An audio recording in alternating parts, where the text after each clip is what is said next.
नमस्कार मित्रांनो, एका ताईसोबत जे घडलं ते मी आज तुमच्यासोबत शेअर करत आहे. नक्कीच त्या ताईसाठी एक कमेंट करा आणि तिला त्या दलदलीच्या कन्फ्युजनमधून बाहेर काढा. चला तर मग जास्त वेळ न घेता व्हिडिओला सुरुवात करते. मित्रांनो, ताई राहायला एका खेडेगावात होती. लहानपण तिचं खेडेगावातच गेलं. ती सगळं जसं जसं मोठं होईल तसतशी ती शेतात घरचं काम करत होती. कशीबशी तिने 10वी पूर्ण केली. शिक्षणाची खूपच जास्त आवड तिला होती. तिचं म्हणणं असं होतं की माझं पहिलं प्रेम म्हणजे माझं शिक्षणच आहे. एवढं जीव तोडून ते त्या शिक्षणावरती प्रेम करत होती. त्यानंतर तिचे वडील शिक्षणाला विरोध करू लागले. 10वी नंतर पुढे शिकायचं नाही असं त्यांचं म्हणणं होतं. लग्नाचा विचार तिचा 10वीपासून ते करायला लागले. तेव्हा तिला लग्नासाठी टॉर्चर देखील केलं. पण ती तिच्या मतावर ठाम होती की तिला कॉलेज करायचं होतं.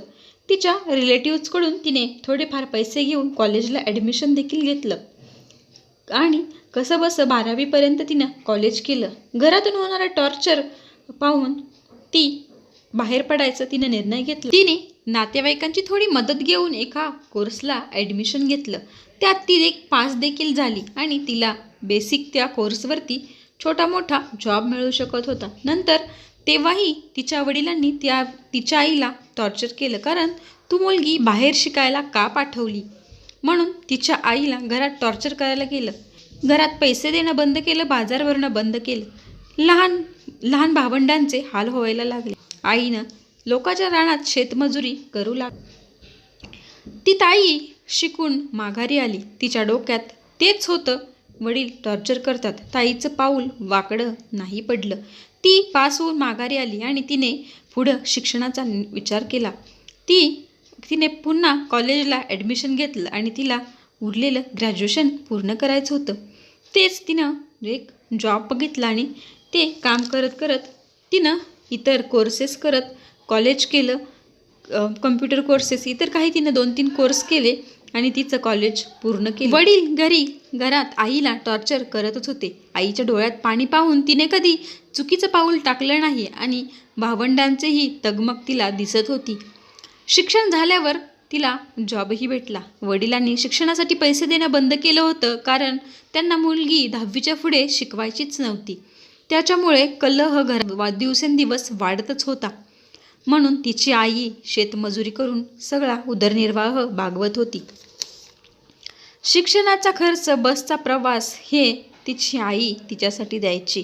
नंतर ती जशी काम करू लागली तसं ती स्वतःचा खर्च स्वतः करू लागली. तिने 2-3 कोर्सेस केले आणि ग्रॅज्युएशन देखील पूर्ण केलं. पण तिच्या वडीलही त्याच मतावर ठाम होते की हिचं लग्न करायचं. असं सुरू असायचं. लग्नामुळे ती मेंटली खूप डिस्टर्ब होती, तसं टेन्शनमध्ये असायची. ती शेवटी वडिलांना बोलली, मी ग्रॅज्युएशन पूर्ण करून मला पुढे स्पर्धा परीक्षा देतात, प्लीज तुमच्या पाया पडते, माझं लग्न करू नका. मला शिक्षण घ्यायचं आहे आणि त्यानंतर तुम्ही म्हणाल त्या ठिकाणी मी लग्न करायला तयार आहे. तिच्या वडिलांचं एक डोक्यात एकच होतं की ही लग्नाला नको म्हणते, याचा अर्थ तिचं बाहेर काहीतरी असावं. पण ते तसं काहीही नव्हतं, कारण तिला शिक्षण पूर्ण करून स्पर्धा परीक्षा द्यायच्या होत्या.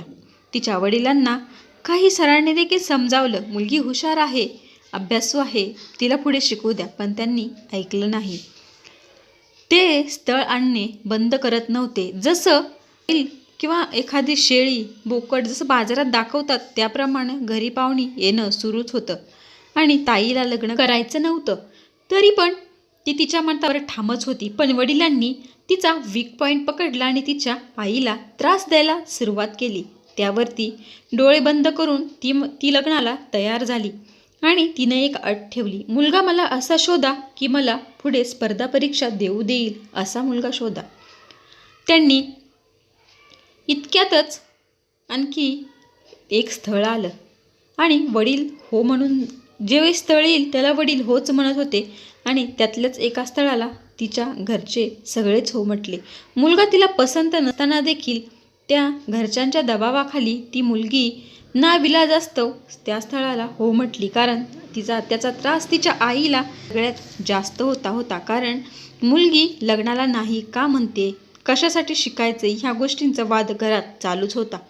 शेवटी ती लग्नाला हो म्हटली. पसंत नसताना मनाविरुद्ध तिनं लग्न केलं. स्वतःच्या हिमतीवरती शिकलेली मुलगी तिचं लग्न ठरवलं आणि तिला पुढे शिक्षण घेऊ दिलं नाही. पण लग्न म्हटलं की विषय हा येतो तो म्हणजे मुलगा करतो काय, मुलाचं शिक्षण झालंय किती. पण हितच मोठ्यात ते फसले. मुलाच्या इकडच्यांना त्यांना फसवलं आणि त्याचं शिक्षण अमुक डिग्री हे झाले ते झाले असं सांगून त्यांना फसवलं. मुलं आमच्या इकडचं सगळं चांगलं आहे वगैरे वगैरे सांगून ते तिथंच फसले. मुलाला प्रत्येक प्रकारचं व्यसन होतं हे लग्नानंतर त्या ताईला समजलं. मग तिनं ही गोष्ट तिच्या घरच्यांना सांगितली आणि तेव्हाच तिनं घटस्फोटाचा निर्णय घेतला.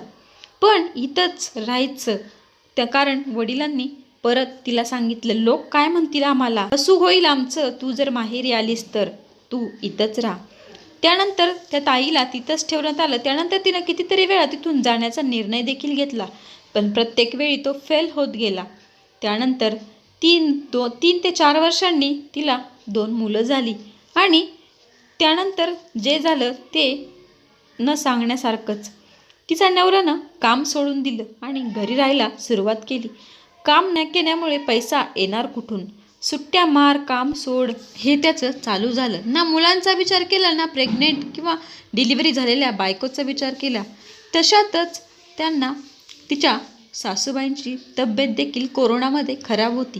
त्या अंथरुणावर पडून होत्या. मुलं तिची लहान होती आणि साथीनं तशीच सासू देखील 3ऱ्या मुलाप्रमाणे सांभाळली. नवऱ्याची घरात साथ नव्हती. ती ताई बिचारी 2 मुलांना घेऊन जे असेल ते घरात बनवून देऊ लागली. मुलांना खाऊ पिऊ घालत होती, सासूलाही खाऊ पिऊ घालत होती. मात्र तिचा नवरा गावात दारू पिऊन हिंडत होता. त्याला त्याच्या आईची देखील चिंता नव्हती किंवा त्याची बायको 2 मुलांना घेऊन तिच्या आईची सेवा करते हे देखील त्याला समजत नव्हतं. तरी पण ती सासू तिला टॉर्चर करत होती. एक दिवस हा नराधम खूपच पिला आणि ताईला घराबाहेर काढलं. ती 2 मुलांना घेऊन बिचारी घरातून सकाळ सकाळ बाहेर पडली. एक मुलगा 1 वर्षाचा होता आणि दुसरा 2 वर्षाचा होता. ती घेऊन ती घर सोडलं. मग ती मुलांना घेऊन बाहेर गावी गेली आणि तिथं एक छोटासा जॉब शोधला आणि तिथं नाईट शिफ्ट ती घेतली. 1 महिना गेला. 15 दिवसातच तिचा नवरा त्याच्या आजारी आईला घेऊन तिच्याजवळ येऊन राहू लागला. परत त्यानं तेच सुरू केलं. मित्रमंडळ गोळा करणं, दारू जुगार सगळी जबाबदारी तिच्यावर येऊन पडली. तिची माहेरची माणसं तिला थोडीफार आर्थिक मदत करत होती, पण एवढी तिला झेपेल असं ते खर्च नव्हता. पगार 10,000 आणि 10,000 काय ती भागवणार होती. मग तिनं सासू वारली आणि नंतर जॉब देखील तिनं सोडला. मुलांना माहेरी ठेवलं आणि पुन्हा जॉब सर्च केला आणि पुन्हा जॉब तिला भेटला. पण अक्षरशः घरात खाण्यापिण्याचे वांदे होते. हा एवढा नराधम होता की त्यानं स्वतःच्या मुलांना काय हवं नको हे देखील तो विचारत नव्हता. तो स्वतःची फक्त चैनबाजी करत होता. अशातच तिनं मुलांना आईवडिलांकडे नेऊन सोडले. एवढी लहान मुलं तिनं तिच्या माहेरी सोडली आणि वर्षभर त्यांना तिकडंच सोडलं. 1 वर्ष ताईनं जॉब केला. त्यातल्या 2-3 महिने हा व्यवस्थित राहिला. ताईला वाटलं की हा व्यवस्थित आहे, मुलांना इकडं आणायला काहीच हरकत नव्हती. कारण त्या ताईनं पूर्ण 1 वर्ष तिच्या लहान बाळांची तोंड पाहिलं नव्हतं. कारण छोटा 1 वर्षाचा होता आणि मोठा 2 वर्षांचा होता. त्यांचं तोंड तिनं पूर्ण 1 वर्ष पाहिलं नाही आणि जेव्हा ती आणायला गेली तेव्हा तिचा छोटा मुलगा तिला मावशी म्हणाला. ह्या आईला आतून किती अंतःकरण तिचं तुटलं असेल. तो तिचा मुलगा तिला मावशी म्हणत होता. तिला ओळखत देखील नव्हता, इतका तो लहान होता. आणि अक्षरशः ती मुलांना घेऊन आली आणि पुन्हा त्याचं 1 महिना नीट राहिला आणि 2ऱ्या महिन्यापासून त्याचं नाटक सुरू झालं. अजून चालूच आहे ते नाटक, अजून चालूच आहे. ताई मुलांना घेऊन काम करते आणि कधीतरी आणि हा अजूनही घरात बसून खातो. कधी कामावर जातो तर कधी जात नाही आणि काम केलं तर तो पिण्यासाठीच घालवतो. तिला घर चालवायला मुलांना कसलाही खर्च तो देत नाही. थोडा तिच्या वडिलांच्या इज्जती खातर ती तिथं राहत होती. पण तिची ही केवढी होत होती हे कोणाच्या तरी लक्षात येत नव्हतं. मुलांना नवऱ्याजवळ घरी ठेवलं तरी तो घरी त्यांना ठेवून इतक्या लहान मुलांना तो एकटं सोडून निघून जायचा. शेवटी तिनं जॉब सोडला आणि घरात जे मिळेल ते किंवा छोटं मोठं काम करून मिळेल ते खाऊ लागली. एक म्हणून मित्रांनो तुम्हाला एक सांगते, त्या ताईला एक सपोर्ट आणि मेंटली आधार म्हणून तुमची एक कमेंट, पॉझिटिव्ह कमेंट इथं त्याची मी अपेक्षा करते. तिनं ह्यावेळी काय निर्णय घ्यावा प्लीज या कमेंटमधून सांगा, कारण तिची अजूनही सिच्युएशन तीच आहे जी मी पहिल्यापासून सांगत आली आहे. त्या ताईसाठी करा आणि